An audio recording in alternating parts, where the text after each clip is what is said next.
G'day everyone, my name's John. I'd just like to show you some of the modifications I've done to the Hobbyzone Super Cub. I know there's a dozen or hundreds of these videos on YouTube of modifications people have done. Some of them are the same as those with some slight differences that I've done, slight improvements I think, and a couple are original that I've found very helpful. Unfortunately, a lot of the places that I fly from in Otago in New Zealand, I don't have nice grass fields. I'm out in the country. I'm in paddocks that are often quite rough, and the grass is often fairly long and brittle, and it can damage the foam. So what I did first was I put this plastic covering on. Now this isn't the plastic covering that is designed for these. This stuff is actually called contact shelf covering. It's self-adhesive, comes in rolls like that. That's obviously a timber covered laminate, and you just cut it to the size you want, peel it off the backing and stick it on. It sticks really well to the EPO foam. As I say, it doesn't require any heat. It is fairly durable. If it sticks really well. If it does get damaged, you can peel it off and replace it. So that's a cheap alternative to the proper iron-on plastics that you can get to cover the fuselage and whatnot. So I've put that in on the back, on the belly, along these edges where it could get damaged, and just under behind the cowling there. I've also put it on the tips of my wings on the underside. Obviously, if the plane tips, the wing tips can often drag in the ground, and that sort of prevents damage. And along that leading edge,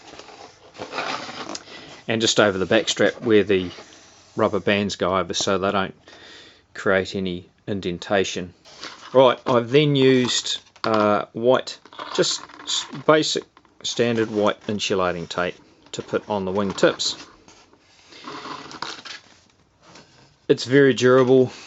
These wing tips are very thin, they're very soft, and you know, all you need to do is rub them on asphalt or on dirt a couple of times from the odd blowover from wind or bad landing, and you start to chew it up. So that protects the edges of that. I've also put white insulating tape on the leading edges of the rudder and of the horizontal elevator stabilizers at the back. Alright, the second thing I did, and this was again from advice from the internet, from other people. The saddle here will get damaged. I've seen guys stick paddle pop sticks down, which is great, but what I've used here is a bottom edge of an ice cream container on the front and the back. The good thing about that is that this plastic is very durable, it's very smooth. Right, I've glued those in place with just Yoo-hoo glue, but you can use whatever contact adhesive you like. So simply, yep, ice cream container, trim that bottom edge off there. For the back one there, I just crimped it in a bit in the vise, and the front one there is almost a perfect angle, or you can just heat it up in some boiling water and then stick it on once you get the right shape, and then it's just a matter of trimming it to the shape you need. Alright, the whole undercarriage setup in the Super Cubs is a little dodgy, it's a little flimsy, since it's only got these two little bits of foam which is sandwiched between this this battery box housing and the actual battery box compartment on the inside. A lot of guys stick paddle pop stick under here and under here. That's good, but I find that obviously, since it's going to get pulled outwards, if it's just stuck to there, it can still get pulled outwards. I have reinforced just this front piece with a bit of paddle pop stick under there, put these sort of longer screws in, But what I did and I found more useful was on the inside of the battery box. You can see just above the top of the landing gear, on the poly I've glued a piece of paddle pop stick, and then I've put a big long 2-inch screw through the battery box, through that paddle pop stick, and that goes all the way into this solid piece of foam in here, and that stops the battery compartment actually being pulled outwards, which is the most likely scenario if you have a hard hit. Right, the next thing about the undercarriage was the ability, if you have a hard hit on the front, you can still you can bend your you can bend the axle right back, and you can still tear out that whole part of the battery box. So what I did, I made these metal rods. This metal is very strong. I actually pulled it off an old umbrella, and all I did, I figured that if you hit something with the front of the wheels and that gets bent back, the best thing is to strap the wheel through the firewall. So I got this bit of metal, it was straight obviously, bent it to shape. It hooks through the wheel skirts there. Through there I've bent it around, the landing gear hooks into it, and I've drilled a small hole in the plastic of the firewall, and that just goes and clips in. So the advantage of that, if you have any hit on the front, it's very strong, it cannot pull out. That's probably the best modification I've done. Real easy to make, as you can see, just hooks through, very strong. The other advantage to this is that I also have snow skids. I got sick of fiddling around with these little parts, so I just bought a whole another set of landing gear and have permanently attached the skids to that. Good thing with this setup is that I can easily remove my front wheels and put on my skids, and it's as simple as this. Unclip that. Now that's quite a tight fit there, it's as tight as you bend that over. Clip that out, pull the landing gear out, and then it's just a matter of slotting your skids in. So as you can see how I made that zip tie is just helping to assist hold that wire strap in. That's the best modification I've done, and probably the most helpful. It saved me a lot of money. Alright, the next thing I did, I found the wing struts, removing the wings, quite annoying. I do take the wing off to put it in the car. I got annoyed with having to put the screw in and out of that small little hole. So what I did, got a wing nut, as you can see. I've trimmed the wings down a little bit so they don't catch on the grass, and I can show you the inside of this plate. All I've done is I drilled out the holes that the screws go through and glued in place 2 machine screws from the inside. It's as simple as unscrewing that, putting your wing struts on there, putting that wing nut back on. Much easier transition to take the wing on and off. Alright, the next thing I did, as I say, I take off in some fairly rough paddocks with large rocks. I changed these wheels. I got sick of the tiny little wheels on it, are absolutely garbage unless you're landing on asphalt. That's about a 30mm wheel. That's off an old toy motorbike. Real good. The little plastic nuts that they give you to hold the wheels on are useless. That, I know you can get proper retaining collars with a little grommet screw, but that is just out of an electrical chock-a-block connector. I just cut the little metal connections out, and they work excellent for holding the wheels on. Now here are my big fat Tundra Tires. I'll do a video later on how to make those. They give the plane some real presence on the ground and in the air. It's those are 88mm in diameter. They're 25mm wide, and they're the same material that you use to make that's used to make ground mats for camping and the like. Also, the little plastic wheel nuts that come standard with these become very slack and loose after a while, and I've had the odd occasion where I've lost a wheel on takeoff because as it's spinning forward it's undoing the nut. I use a nylock nut, the size that I've found to fit the Hobbyzone Super Cub is a 4-40. One thing I would suggest, especially if you do decide to put bigger tyres on, but even with the stock standard tyres, is to trim the back of your wheel skirt off. There's the original, that's a spare, and there's my ones. Often when you do land, the wheel will twist in enough.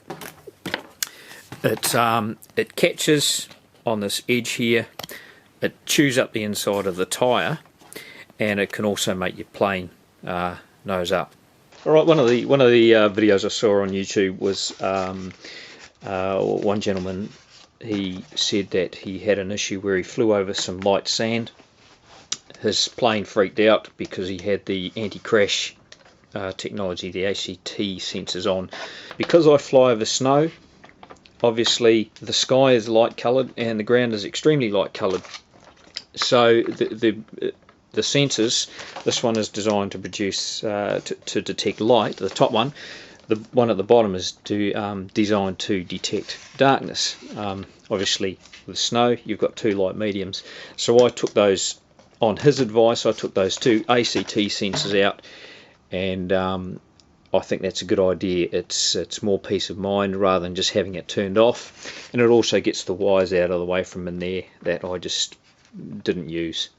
Right, next mod I made was the battery box. As you can see, my battery box has got a gaping hole going straight through it.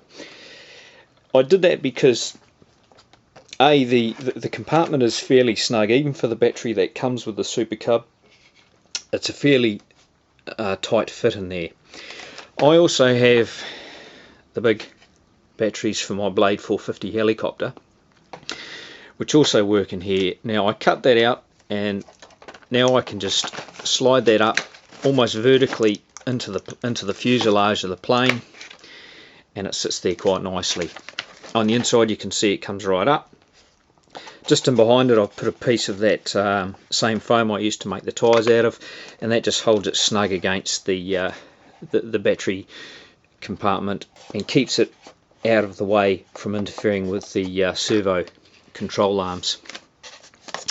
My ESC, I actually have removed the sticky double-sided tape that they use, because the battery comes up quite obviously quite far into the fuselage. I had to move the ESC forward, so I've just got it held in place with little rubber bands you can see down there, and they actually hold it. They actually hold it quite snugly, and it's nice and easy to take out if I need to do repairs. Right, like most people that want to advance with these planes, I stuck in the Aileron Conversion. As you can see, it seriously took me 4 hours from a stock standard Hobby Cub wing to having working ailerons. 4 hours, very easy. Now if you go to a website called hobbyzone.com, now that's not Hobbyzone that makes these, it's Hobbyzone, 2 words.com, which is incidentally probably the best place I've found to buy cheap Super Cub parts. If you go to the parts list for this aircraft, they've outlined every single part you need and the serial numbers to do the aileron conversion and a couple of other conversions, and I've just wired those up so it's all nice and neat. As you can see, my servo's flush with the wing. I just used a Dremel style rotary tool with a very coarse bit to dig out the hole for the servo after tracing around it. It's all nice and flush. I then use black and white insulating tape to hide my cuts. Very thin slit in the wing with a box cutter, and push the servo wire down into it vertically. Right, next thing with the Hobbyzone, the Super Cub wing struts are very flimsy. I didn't like that. They looked unrealistic. I realise they make them flimsy as a trainer, so when you do hit the ground they will flex a lot. However, I found that in flight because they were quite flimsy, the wing could actually flex up and down quite a lot, and it made for an unstable flight, especially after I put the ailerons in. All I did was buy some 2.5mm fiberglass rod. It does bend, but it's otherwise very very strong. Instead of messing around trying to recreate these little eyelets and the hooks that secure into the wings there, all I did was tape, again with insulating tape, a section of this to the existing wing strut, just to stiffen it. It really doesn't affect the weight that much, but it makes them much stronger, and they will still bend a bit if you need to smack your plane into the ground for some reason. Alright, I do intend to make a set of wing struts just using fiberglass rod. I'm going to use some 3mm stuff and use these little electrical connectors to go on the ends to secure it to the fuselage. If you do happen to snap your little hooks off the ends there where it secures into the wings, as I have on that one, it's as easy as cutting the same shape out of a piece of ice cream container again, and I've just jammed that in between the original strut and the piece of fiberglass rod that you can see down the bottom there, and taped it up. So that's an easy fix for that, or you can use a zip tie. Alright, the snow skids, I got the skids themselves from Hobby King, from the international market, China. The landing gear, that's from Hobbyzone in the US. As I say, a lot of pissing around, taking the messing around with all this stuff when you want to put your skids on. One thing I did find is that the plastic is very soft.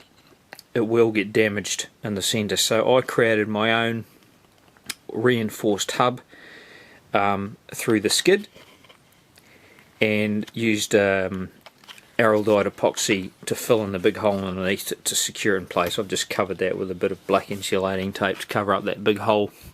I also put an extra large screw, machine screw, where that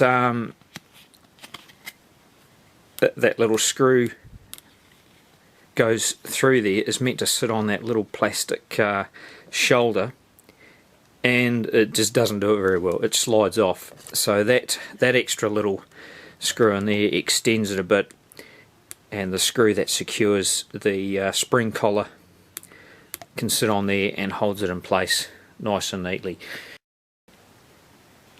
Alright, so there we have it. They're the most useful mods I've found. Again, the covering some of the fuselage with a cheap alternative plastic, putting these little screws in to remove the wing struts easily, reinforcing the battery box / undercarriage with a screw going through there, making these good strong wing struts. Incidentally, if you do make those no, sorry, not wing struts, the landing gear struts, if you do make these, you just need to cut a little bit out of the cowling there where it goes through and bends around into the firewall, or else it will bend out your cowling. Again, thanks to the guys that came up with this, reinforcing that saddle, really worthwhile because that will get chewed up. Big fat tyres, a must, just because it looks cool mainly, but it's also really good for taking off on rough ground. Wing struts, stiffen them, protect your leading edges and your wingtips on the undersides. You'll be laughing. Alrighty, so yeah, I will be doing a video to show you how to make these big fat Tundra Tires. They're really cool. If you want to see them in action, I've got a few vids of me flying in a couple of places in Central Otago in New Zealand where I've attached a camera to the bottom of the plane. You can see the sort of terrain that I'm taking off and how well these wheels handle it. Look for Tracker JG is my YouTube name, obviously, since you can see it watching this, but I've got a few other videos there. Like most people's flying videos, they're just pretty boring of planes flying around in circles, but the scenery is great. Check them out.